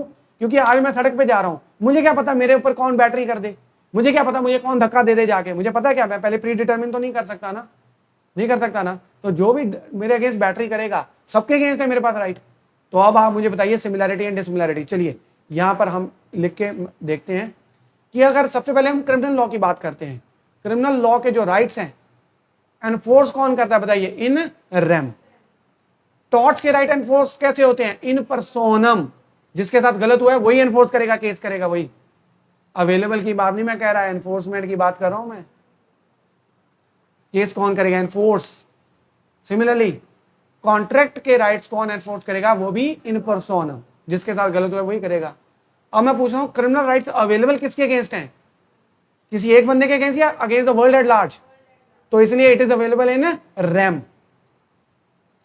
तो अगर मैं यहां पर बना के दिखाऊं आपको, क्रिमिनल, यहां पर टॉर्ट्स और यहां पर कॉन्ट्रैक्ट, तो अगर मैं यहां पर एनफोर्समेंट की बात करूं तो एनफोर्समेंट में these are available in rem, in personam. और कॉन्ट्रैक्ट वाला भी क्या है? इन पर्सोनम। जिसके साथ कॉन्ट्रैक्ट ब्रीच हुआ है वही करेगा केस। अगर मैं अवेलेबल की बात करूं कि किसके अगेंस्ट अवेलेबल है, तो यहां पर भी राइट सब दुनिया के अगेंस्ट अवेलेबल है मेरे पास इन रैम। टॉर्ट्स में भी क्या है? बताइए, इन रैम, सबके अगेंस्ट अवेलेबल है, कोई भी मेरे अगेंस्ट करेगा तो इन रैम। और कॉन्ट्रैक्ट में बताइए किसके अगेंस्ट अवेलेबल है? इन पर्सोनम। तो आप देख सकते हैं कि कॉन्ट्रैक्ट में एनफोर्समेंट भी इन पर्सोनम हो रही है और अवेलेबल भी इन पर्सोनम है राइट्स। टॉर्ट में जो एनफोर्समेंट है वो इन पर्सोनम है, मेरे साथ गलत हुआ तो मैं केस फाइल करूंगा, बट राइट्स पूरी दुनिया के खिलाफ है इन रैम। और क्रिमिनल लॉ में राइट्स एनफोर्स भी दुनिया ही करेगी मेरे राइट्स, तो सोसाइटी ही करेगी मेरे राइट्स एनफोर्स, और मेरे राइट्स अवेलेबल भी दुनिया के अगेंस्ट हैं। तो आप यहां पर देख सकते हैं कि टॉर्ट्स में एक एलिमेंट क्रिमिनल लॉ का है, एक element civil law, contract law है। समझ आ रही है या नहीं? ये दोनों पर्सोनम पर्सोनम, ये दोनों रैम, और ये पर्सोनम एंड रैम। ये बड़ा इंपॉर्टेंट डिफरेंस है। इज दैट क्लियर और नॉट? तो ये सिविल रॉन्ग वाला पॉइंट हमें समझ में आया। Let's move ahead now. एक तो हमें पता चल गया कि टॉर्ट क्या है, एक सिविल रॉन्ग। दूसरा एलिमेंट अब हमें क्या चेक करना है, क्योंकि सिविल रॉन्ग तो कॉन्ट्रैक्ट भी हो सकता है।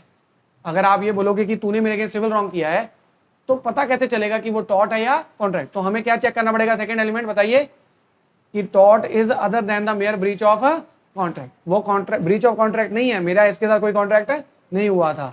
Tort is a civil wrong, however every civil wrong is not a tort. क्या सारे सिविल रॉन्ग्स टॉर्ट होते हैं?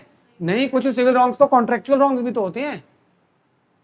It will have to be found out. ये देखना पड़ेगा कि civil wrong is a tort and not a breach of contract. इसकी example दी है मैंने यहां पर। If a person agrees to purchase a radio set, आप एक बंदे के पास गए मुझे रेडियो चाहिए, तो कॉन्ट्रैक्ट हुआ, एग्रीमेंट हुआ या नहीं हुआ? बताइए।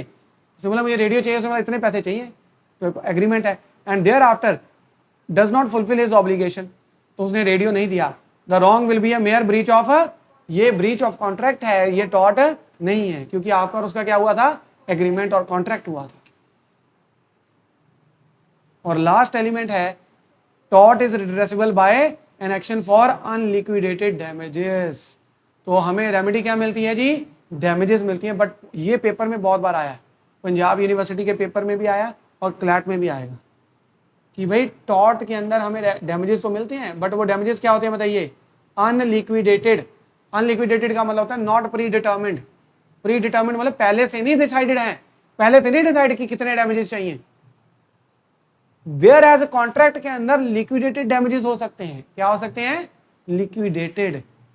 लिक्विडेटेड का मतलब होता है प्री डिटर्मिन्ड। तो ऐसा होता है बहुत सारी पार्टीज में।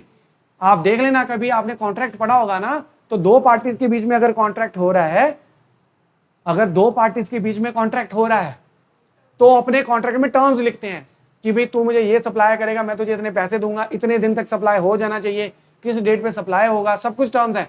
और वो ये भी लिख देते हैं कि इन केस ऑफ ब्रीच, अगर तुमने ब्रीच कर दिया दोनों में से किसी ने, तो 2 लाख रुपए डैमेजेस देने पड़ेंगे। आई बात समझ या नहीं? देने पड़ेंगे, समझ आई? हो सकते हैं, अनलिक्विडेटेड हो सकते हैं, बट बेसिकली वो असर्टेन हो जाते हैं। क्योंकि देखो, अगर टी शर्ट सप्लाई नहीं करी तो मार्केट वैल्यू पता है, इतनी 100 टी शर्ट थी मार्केट वैल्यू में।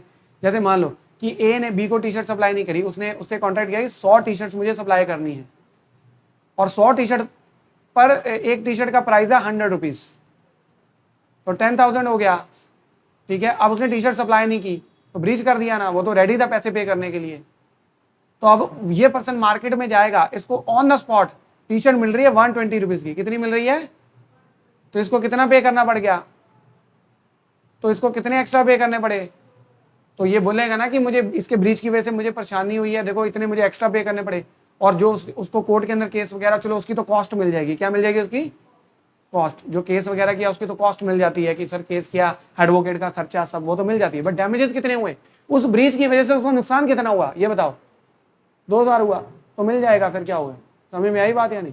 जितना नुकसान हुआ उतना ही तो लोगे ना, जितना नुकसान है। पर मान लो आप कह रहे हो कि नुकसान की वजह से मैंने आगे सप्लाई करना था, आगे मैं उनको टाइम पे नहीं दे पाया, मेरी रेपुटेशन भी हार्म हुई है। बोलोगे कि नहीं बोलोगे कि मार्केट में ट्रस्ट फैक्टर कम हो जाएगा कि नहीं? बोलो। तो आप कह सकते हो कि भाई इसकी वजह से मेरे को और एक्स्ट्रा हार्म है, उसके लिए भी मुझे क्या चाहिए? डैमेजेस चाहिए। समझ में आई बात या नहीं? तो मैं ये कह रहा हूँ कॉन्ट्रैक्ट के अंदर डैमेजेस क्या होते हैं? लिक्विडेटेड। कि यार कई बार तो लिख ही होता है, उन्होंने लिख ही देते हैं वो, और कई बार कोर्ट ऐसा। बट टॉर्ट में पहले से डिटरमिन कैसे कर लेंगे हम? मुझे बताओ, पहले से क्या डिसाइड कर लेंगे कि कल को गुरलीन तुम मेरे पर टॉर्ट करोगी ना तो इतने पैसे देने पड़ेंगे? तो point is how can we liquidate? Because अगर मैं रोड पे जा रहा हूँ, मुझे क्या पता मेरे ऊपर आज कौन मेरे को टक्कर कर देगा या मेरे को कौन मेरे अगेंस्ट टॉर्ट कर देगा? तो क्या हम पहले से डिसाइड करके रख सकते हैं क्या? We can not decide, pre determinate नहीं कर सकते ना हम, क्योंकि जब हमें श्योर ही नहीं है कि हमारे अगेंस्ट टॉर्ट कौन कर सकता है, तो हम फिर डैमेजेस कैसे पहले एसरटेन कर सकते हैं? तो डैमेजेस एसरटेन कौन करता है? कोर्ट।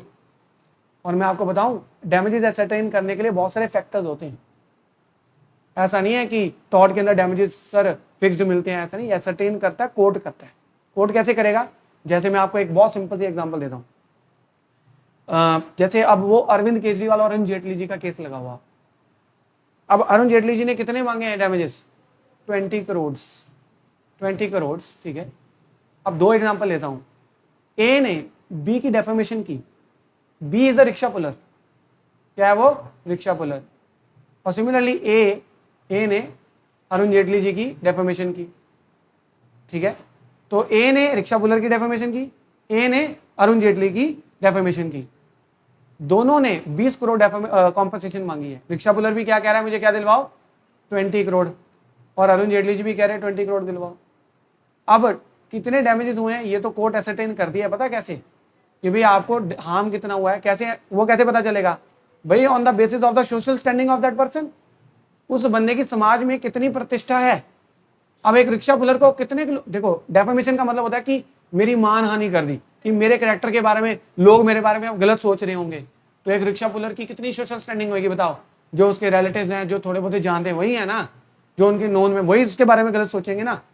बट अरुण जेटली जी को कौन जानता है, अब तो ही इज नो मोर, ठीक है, अब तो वो he is no more, but कौन जानता है, वो फॉर्मर फाइनेंस मिनिस्टर थे इंडिया के, उनको पूरी दुनिया जानती है, दुनिया की गवर्नमेंट जानती है, इंडिया के पूरे लोग जानते हैं कि ये फाइनेंस मिनिस्टर हैं।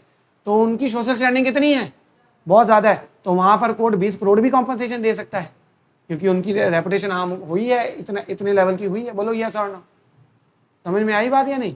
तो ये पॉइंट याद रखना है आपने।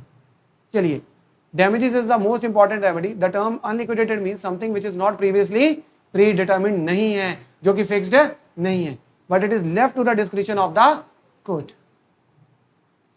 कई बार क्या होता है, एक बार याद रखना, कॉन्ट्रैक्ट के अंदर ना पार्टीज डिसाइड कर लेती हैं कि हमें 50,000 डैमेजेस इतने चाहिए, कि ब्रीच होएगा तो कितने पे करने पड़ेंगे, 50,000।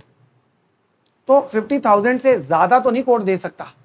मान लो अब कोर्ट डिसाइड कर रहा है, कोर्ट 50,000 से ज्यादा दे सकता है कि नहीं नहीं आपको 1 लाख रुपए मिलने चाहिए, जब उन्होंने खुद ही अपने एग्रीमेंट में डिसाइड किया हुआ है कि ब्रीच में कितना मिलना चाहिए, 50,000। तो ज्यादा 60,000, 1 लाख नहीं दे सकता कोर्ट, पर कम दे सकता है, यस। मान लो कि अब उन्होंने जब कॉन्ट्रैक्ट किया था, उन्होंने लिख दिया कि भाई अगर कोई ब्रीच करेगा ना तो 1 करोड़ रुपए डैमेज देने पड़ेंगे। कोर्ट ने बोला यार चलो ब्रीच तो हो गया, बट एक्चुअली में आपको इतने डैमेज तो हुए नहीं ना, तो आपके केस में डैमेज 1 करोड़ नहीं बनते, आपके केस में डैमेज बनते हैं 20 लाख। तो क्या वो पार्टीज कह सकते हैं देखो हमने लिखा हुआ है आप हमें 1 करोड़ रुपए दिलवाओ जो इसने डैमेज, नहीं, कोर्ट देखेगा जो डैमेज बनते हैं उतने ही देगा। बट क्या कोर्ट ये कह सकता है कि नहीं नहीं 1 करोड़ की जगह मैं 2 करोड़ दिलवा देता हूँ, नहीं। अपर लिमिट जो है वो कॉन्ट्रैक्ट जो लिखा है वही है अपर लिमिट, उससे ज्यादा नहीं मिलेंगे। हाँ, कम दे सकता है कोर्ट, जो रीजनेबल बनता है वो दे सकता है। ये पॉइंट समझ में आ गया। तब भी नहीं दे सकते ना, क्योंकि फिर कॉन्ट्रैक्ट में लिख दिया ना उन्होंने। जब देखो पार्टीज की मर्जी होती है, वो खुद अपनी टर्म डिसाइड करती हैं। तो अगर आपको लगता है डैमेजेस ज्यादा हो गए हैं तो फिर उन्होंने अपनी टर्म्स में लिखा है the court is bound by contract. Court जो है कॉन्ट्रैक्ट की टर्म से बाहर नहीं जा सकता कि भाई मैं अपनी मर्जी से ज्यादा दे देता हूं। समझ में आई बात या नहीं, इज दैट फाइन। चलिए आगे चलते हैं। In breach of contract the damages are liquidated in the sense that they are either embodied in the contract itself or they can be ascertained by applying some, तो मैंने आपको बोला था या तो लिखा होता है या उसको हम क्या कर लेते हैं, इजिली एसरटेन कर लेते हैं कितना नुकसान हुआ है। यहां पर अनलिक्विडेटेड है, यहां पर तो सारा डिसाइड करना पड़ता है, बहुत सारे फैक्टर्स होते हैं। Beside damages the court may also grant injunction to the plate to prevent a continuous nuisance. तो टॉर्ट में इंजंक्शन भी मिल सकती है, ये तो हमने पढ़ा ही है। न्यूसेंस वाली एग्जांपल दी थी ना मैंने, कंटीन्यूअस वाली। अब ये मैं आपके साथ डिस्कस कर चुका हूं कि is it a law of tort और is a law of torts. तो पेपर में क्वेश्चन आता है कि किसने बोला था कि it is law of tort and किसने बोला था it is law of torts. तो ये पेपर में क्वेश्चन आता है, पीयू के पेपर में बड़ी बार आ चुका है कि किसने बोला था ये लॉ ऑफ टॉर्ट है और किसने बोला था ये लॉ ऑफ टॉर्ट्स है। ठीक है, तो अब आप इसको नोट डाउन करो कि विनफील्ड एंड पॉलक ने बोला था कि ये लॉ ऑफ टॉर्ट है। तो नाम नोट डाउन कर लीजिए please.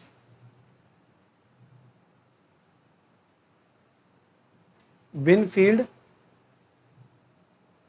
And Pollock. And law of torts जो है इसको सपोर्ट किया था सैलमंड ने। सैलमंड ने बोला था कि फिक्स्ड टॉर्ट्स हैं, इससे बाहर हम नहीं जा सकते।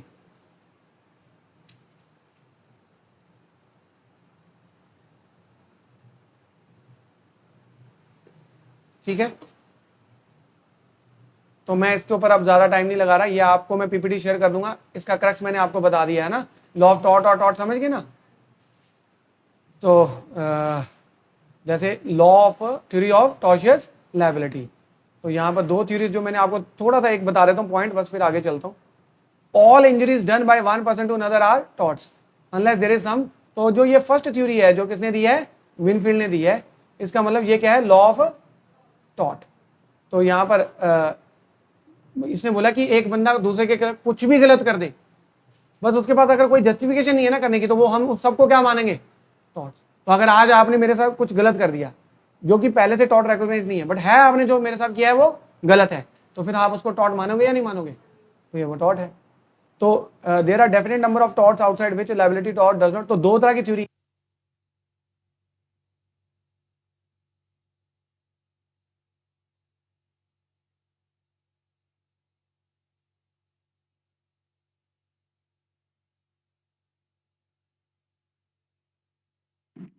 सर आवाज नहीं आ रही।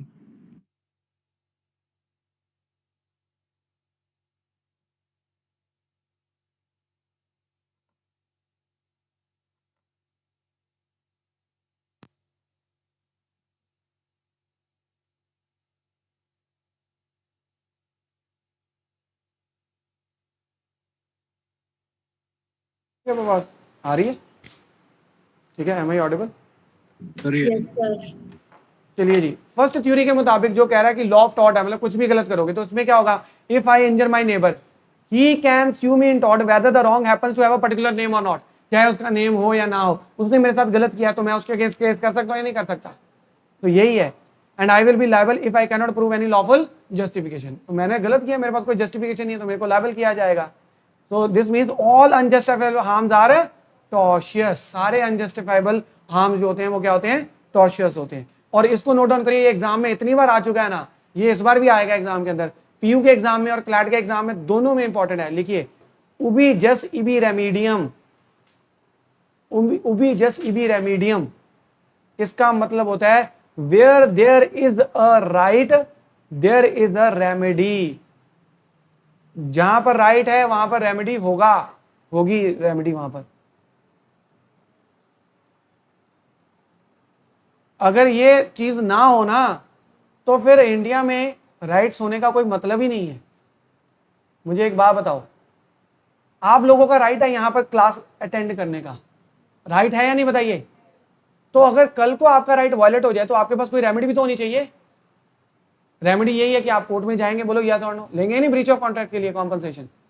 तो आप मुझे बताओ, अगर राइट्स मैं आपको बोलूं कि आपका ये राइट है, ये राइट है, आप बहुत खुश हो रहे हो, बट कल को जो उसका वायलेशन हो तो उसके लिए आपके पास कोई रेमेडी नहीं है, तो उन राइट्स का क्या करोगे? जिन राइट्स के वायलेशन के लिए कोई रेमेडी ना हो, तो क्या उस राइट्स का कोई फायदा भी है? कोई फायदा नहीं है। जब आपको राइट्स तो दे दिए बट उनकी वायलेशन हो गई, you don't have any remedy. तो ये प्रिंसिपल इतना इंपॉर्टेंट है, उबी जैसे भी रेमेडी, मतलब where there is a right there is a remedy. Fundamental rights violate होते हैं तो हमारे पास रेमेडी क्या है बताइए? आर्टिकल 32 है या नहीं बताइए? अगर आज हमें कॉन्स्टिट्यूशन कह रहा है कि आपके साथ इक्वालिटी की बात करते हैं, हम राइट टू लाइफ की बात करते हैं, हम राइट टू रिलीजन की बात करते हैं कि नहीं करते? अगर कल को स्टेट एक लॉ, चलो राइट टू इक्वालिटी की बात करो, अगर स्टेट यूनियन गवर्नमेंट या स्टेट गवर्नमेंट एक लॉ पास कर दे और लॉ में ये लिख दे कि भाई क्लैट का एग्जाम सिर्फ लड़कियां देंगी, लड़के नहीं दे सकते, नया रूल आ गया, तो अब आप लड़के जो होंगे, the boys will be aggrieved, वो बोलेंगे, मेल्स बोलेंगे कि भाई ये तो डिस्क्रिमिनेशन है, बोलो यस और नो, डिस्क्रिमिनेशन है या नहीं? तो वो बोलेंगे हमारा फंडामेंटल राइट वायलेट हो रहा है। कौन सा राइट वायलेट हो रहा है? Right to equality. तो राइट तो वायलेट हो गया, बट अगर हमारे संविधान में कोई रेमेडी होती ना कि अब राइट तो वायलेट हो गया, अब करे क्या, रेमेडी क्या है, तो क्या उस राइट का आचार डालोगे? नहीं ना। तो आर्टिकल 32 हमारे पास रेमेडी है, we can go directly to the supreme court. हम कहां जा सकते हैं? सुप्रीम कोर्ट जा सकते हैं, और सुप्रीम कोर्ट में जाके हम रिट फाइल कर सकते हैं, हम कह सकते हैं कि हमारा फंडामेंटल राइट क्या हुआ है, वायलेट हुआ है। तो अब समझ में आया, उबी जस्ट इबी रेमेडियम, ये एग्जाम में आता ही आता है, ubi jus ibi remedium, where there is a right there is a remedy. तो मैंने आपको बता दिया विंडफील्ड एंड पॉलक ने फर्स्ट थ्योरी को सपोर्ट किया है, ठीक है, ये मैंने आपको बता दिया। एंड सेकंड थ्योरी को किसने सपोर्ट किया है? सैलमन ने सपोर्ट किया है, ये मैंने आपको क्लियर कर दिया। नाउ कंपैरिजन ऑफ टॉट, ये बहुत जल्दी से करेंगे जी हम, comparison of tort with the other branches of law. बहुत फास्ट तरीके से करेंगे हम, जल्दी से देखिए distinction between tort and crime. चलिए, टॉर्ट क्या है? एक प्राइवेट रॉन्ग, प्राइवेट है भाई, कि मैंने उसकी डेफेमेशन कर दी यार, उसकी करी है ना मैंने, प्राइवेट ही है, उसको मैंने बैटरी धक्का मार दिया, तो क्या है ये? प्राइवेट ही है। Infringement of a private civil right of an individual. Private क्यों है? आप बोलोगे सर धक्का मारना तो हर्ट भी होता है, क्रिमिनल ऑफेंस भी तो होता है। तो आप ध्यान देना, टॉर्ट के अंदर वो वाले टॉर्ट्स होते हैं जो लेस सीरियस होते हैं। क्या होते हैं? थोड़े, जैसे किसी को धक्का मार दिया, किसी के बैटरी कर दी, किसी के ट्रेसपास कर लिया, किसी की डेफेमेशन कर दी, लेस सीरियस वाले। इसीलिए टॉर्ट्स को हम क्या बोलते हैं? ये प्राइवेट रॉन्ग होते हैं। These are comparatively less serious and therefore these are called as civil wrongs. For example, obstruction outside a particular house, तो ये है आपकी व्हाट, किसी हाउस के सामने ऑब्स्ट्रक्शन करना, ये प्राइवेट न्यूसेंस। अगर सड़क के ऊपर आपने ऑब्स्ट्रक्शन को, आज मान लो सड़क के ऊपर आप अपनी गाड़ी लगा के खड़े हो गए, तो ये पब्लिक न्यूसेंस है। क्या है ये? तो पहला डिफरेंस है, टॉर्ट क्या है? कि प्राइवेट रॉन्ग। दूसरा, क्राइम क्या है बताइए? It is a public wrong. क्यों पब्लिक? क्योंकि पूरी पब्लिक के साथ गलत कर रहे हो आप, पूरी सोसाइटी के साथ गलत कर रहे हो। ये मोर सीरियस होते हैं, ये मोर हीनियस होते हैं। सिमिलर, जैसे आप एक रोड के बीच में ऑब्स्ट्रक्शन क्रिएट कर दो, तो ये क्या बन गया? आप पब्लिक न्यूसेंस। वो क्या है? Private nuisance. किसी के घर के बाहर आपने ऑब्स्ट्रक्शन क्रिएट कर दी, वो प्राइवेट न्यूसेंस है। सड़क पे आप ऐसा कर दो तो वो क्या है? Public nuisance. Law of tort क्या है? अनकोडिफाइड है, लिखा तो हुआ नहीं है। और ये लॉ ऑफ क्राइम क्या है? कोडिफाइड है। इंडियन पिनल कोड पहले था, अब हमारे पास कौन सा है? Bharatiya Nyaya Sanhita. Very good. Then next is the rules applicable in case of torts are generally different. Rules tort में डिफरेंट अप्लाई होते हैं और क्रिमिनल केस में रूल्स अलग अप्लाई होते हैं। कैसे? जैसे डेफेमेशन टॉर्ट भी है, डेफेमेशन ऑफेंस भी है। बट आप याद करो, डेफेमेशन जब हम क्राइम की बात करते हैं, जब हम ऑफेंस की बात करते हैं, तो जो डिफेंस लेते हैं, हम डिफेंस लेना होता है, हम बोलते हैं कि सर भले ही मैंने डेफेमेशन किया पर आप मुझे क्या दे दो? डिफेंस दे दो। क्योंकि सपोज करो ए ने बी के बारे में बोला कि ही इज द थीफ। क्या है ये? ही इज द, तो ए ने बी के बारे में बोल दिया, बी ने केस कर दिया डेफेमेशन का कि सर इसने मेरे कैरेक्टर के बारे में बोला है। अब ए को सजा होगी, या तो ए ये बोले कि सर मेरे को आप क्या दे दो? डिफेंस दे दो, मेरा एक्सेप्शन में केस फॉल कर रहा है। एक्सेप्शन क्या? ए कहता है जो मैंने बोला सच बोला है। क्या बोला? ये मैंने ट्रुथ। तो भाई भले वो सर कोर्ट की जजमेंट है, सर कोर्ट ने इसको थेफ्ट के लिए क्या किया था? कन्विक्ट किया था। तो बताओ, ए ने डेफेमेशन तो की है, बट जो उसने बोला सच बोला है ना, बोलो यस और नो। बट क्या डिफेंस मिलेगा ए को? Answer is no. Alone truth is not an defence. Alone truth is not an defence. सिर्फ सच आप ये बोल दो कि साबित कर दो कि जो मैंने बोला सच है, अभी भी आपको नहीं छोड़ेंगे, अभी भी आपको सजा होगी। आपको यह साबित करना पड़ेगा कि इसके साथ क्या सब हुआ है? कि पब्लिक गुड। जैसे मैं आपको एक एग्जांपल बता देता हूं। जैसे पंजाब में बहुत सारे इमिग्रेशन ऑफिसेज हैं। अब आप एक बंदे के मान लो ये ठग एजेंट है यार, इसने मेरे पैसे ठगे, देखो कोर्ट का ऑर्डर भी है। अब जब मैंने उसकी ये डेफेमेशन की, तो वो बंदा मेरे ऊपर केस करता है डेफेमेशन का। वो कहता है देखो सर मेरा बिजनेस ही चौपट हो गया, अब मेरे पास कोई इमिग्रेशन के लिए नहीं आता, और सर इसको सजा दो। तो मैं बोलूंगा सर मेरे को क्यों सजा दोगे? जो मैंने बोला वो सच बोला। देखो कोर्ट के ऑर्डर्स हैं, कोर्ट ने ही बोला है कि इसने फ्रॉड किया लोगों के साथ, पर इसमें मैंने सच तो बोला ही बोला है, साथ ही साथ पब्लिक गुड भी तो सर्व हुआ है। लोग इसके पास नहीं फंसेंगे जाके, बोलो यस और नो। समझ में आई बात या नहीं? बट टॉर्ट के अंदर रूल क्या लगता है? टॉर्ट के अंदर अब जैसे अरविंद केजरीवाल जी के ऊपर केस फाइल हुआ, ठीक है, तो या ए ने बी के ऊपर डेफेमेशन की, ए ने बी की डेफेमेशन की, तो बी ने केस किया ना ए के ऊपर, बोलो यस और नो। तो ए कह दे कि सर जो मैंने बोला था ये क्या है? सच है। बस इतना ही काफी है।